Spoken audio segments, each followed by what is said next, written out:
તો આ ઉનાળુ વેકેશનમાં સ્ટેચ્યુ ઓફ યુનિટી એ પ્રવાસીઓ માટે પ્રવાસન ધામ બની ગયું છે। વેકેશનના અંતિમ શનિ રવિએ હજારોની સંખ્યામાં પ્રવાસીઓ દુનિયાની સૌથી ઊંચી પ્રતિમા સ્ટેચ્યુ ઓફ યુનિટી જોવા માટે આવી રહ્યા છે અને 2018થી અત્યાર સુધીમાં 3.25 કરોડ પ્રવાસીઓ આવી ચૂક્યા છે, જે બતાવે છે કે દુનિયાની સૌથી ઊંચી પ્રતિમા સ્ટેચ્યુ ઓફ યુનિટીનો વિસ્તાર પ્રવાસીઓને ભારે આકર્ષી રહ્યો છે।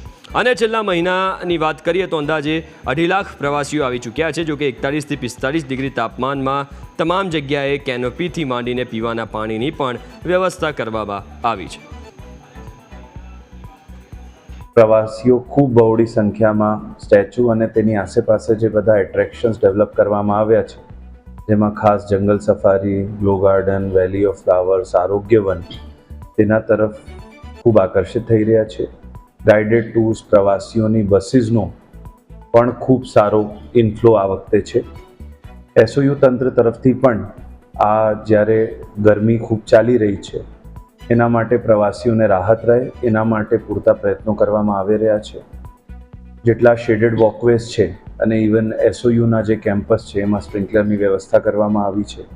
પ્રવાસીઓ માટે ગોલ્ફ કાર્ટની વ્યવસ્થા કરવામાં આવી છે। ત્યાં જે એસી બસ સ્ટોપ્સ ચાલુ છે, પછી એસી બસીસ છે, એની પણ વ્યવસ્થા કરવામાં આવેલી છે।